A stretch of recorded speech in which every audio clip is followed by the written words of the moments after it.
नमस्कार, जय हिंद, जय भारत, वंदे मातरम। देखिए, अभी तक हम लोग पढ़ रहे थे इंडियन कॉन्ट्रैक्ट 1872। अब हम लोग पढ़ेंगे सेल ऑफ गुड्स एक्ट 1930, विक्रय अनुबंध अधिनियम 1930। आज से एक्ट चेंज हो रहा है। आज से हम लोग सेल्स एक्ट पढ़ने जा रहे हैं जो 1930 है। इसमें पहला इंपॉर्टेंट क्वेश्चन है, what is contract of sale? What is contract of sale of goods? Explain its characteristics और एलिमेंट। कैरेक्टरिस्टिक्स बोलिए या एलिमेंट बोलिए या एसेंशियल टॉपिक बोलिए।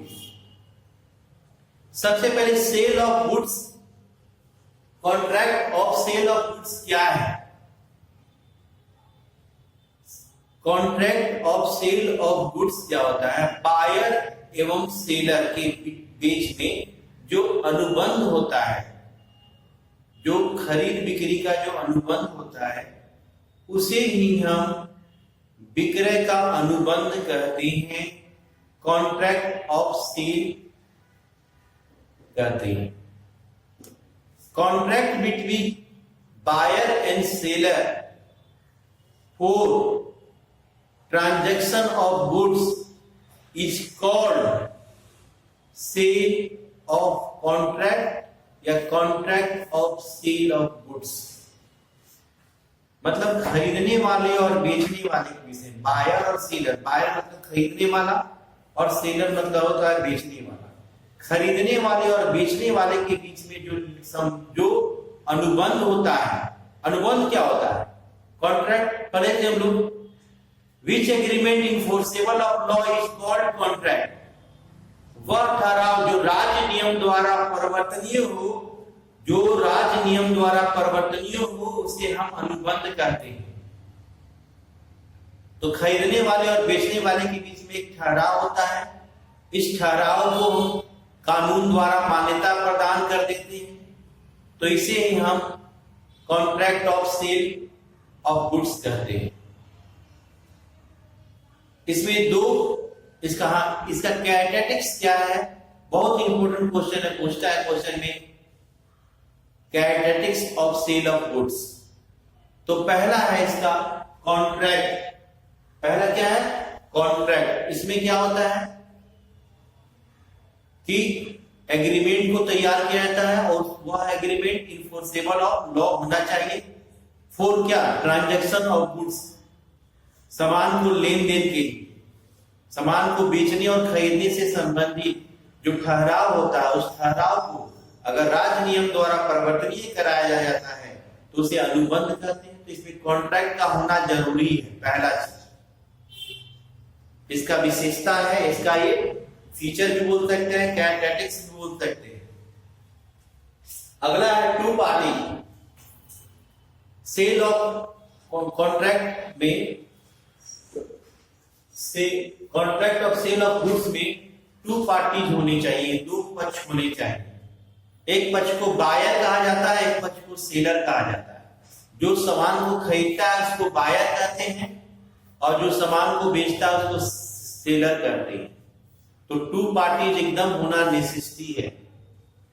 आगे गुड्स, गुड्स मतलब होता माल या वस्तु। वह सब्जेक्ट जिसको खरीदा बेचा जाता है उसको हम लोग गुड्स कहते हैं। ये गुड्स जो होता है वो करेंट एसेट होना चाहिए, चालू संपत्ति होना चाहिए। चालू संपत्ति को ही गुड्स में रखा गया है। तो जिसको हम बेच रहे हैं वो सब्जेक्ट होना चाहिए, सब्जेक्ट को ही गुड्स कहते हैं। और ये गुड्स करेंट एसेट्स होना चाहिए। आगे प्राइस, हर एक गुड्स का एक प्राइस होता है, मूल्य होता है, वो मूल्य होना चाहिए। ठीक है, एक सर्टेन प्राइस होना चाहिए। तो जरूरी है सर्टेन प्राइस ही हो। क्या होता है? खरीदने वाला कम से कम दाम देना चाहता है और बेचने वाला अधिक से अधिक दाम देना चाहता है। दोनों जिस मूल्य पर परचेजर और बायर जिस मूल्य पर सहमति जाहिर कर देते हैं वही प्राइस होता है गुड्स का, वही मूल्य होता है सामान का। तो मूल्य होना चाहिए गुड्स का। आगे चीज है ट्रांसफर ऑफ प्रॉपर्टी। इसमें ट्रांसफर ऑफ प्रॉपर्टी होना चाहिए, ऑनरशिप में ट्रांसफर होना चाहिए। जैसे मान लिया जाए ये मेरे पास मार्कर है, ये मार्कर आपको हम बेच दिए 20 रुपया में, आपसे हम 20 रुपया ले लिए, तो प्राइस 20 रुपया मिला, ये प्राइस तो है, ये गुड्स है, और उसके बाद आपको ट्रांसफर कर दी, इसका ऑनरशिप आप हो गए, इसका ऑनरशिप आप हो गए। तो ट्रांसफर ऑफ गुड्स भी होना चाहिए। ये गुड्स है, गुड्स का प्राइस 20 रुपया, 20 रुपया में आपको हम बेचे, आप बायर हैं, हम सेलर हैं, दो आदमी हम लोग हैं, और ये गुड्स भी है। देखिए क्या यही समझ लीजिए कि सेल ऑफ गुड्स कॉन्ट्रैक्ट में क्या क्या चीज है। सबसे पहले ये पहले तो कॉन्ट्रैक्ट होगा, फिर दो पार्टीज होगा, आप और हम, बायर और सेलर। उसके बाद ये गुड्स है, उसके बाद ये 20 रुपया में हम आपको बेचे, प्राइस भी है। इसके बाद इसका ट्रांसफर आपको कर दिया, ऑनरशिप आप आपको भेज दिए, तो ट्रांसफर ऑफ गुड्स होना चाहिए। आगे है एब्सोल्यूट एंड कंडीशनल। ये जो सेल ऑफ गुड्स जो होता है वो शर्त सहित और शर्त रहित भी हो सकता है, बिना शर्त का भी हो सकता है, शर्त के साथ भी हो सकता है। अगला है वन टाइम पेमेंट और इंस्टॉलमेंट पेमेंट। ये जो सामान है इसका पैसा एक बार में आप 20 रुपया हमको दे सकते हैं, तो वन टाइम पेमेंट हुआ। या आप बोलेंगे कि सर हम इसका 5 रुपीज करके हम देंगे, तो इंस्टॉलमेंट हुआ। तो इंस्टॉलमेंट भी हो सकता है, इंस्टॉलमेंट भी हो सकता है, और वन टाइम पेमेंट भी हो सकता है, दोनों हो सकता है। आगे है रिटेन एंड ओरल।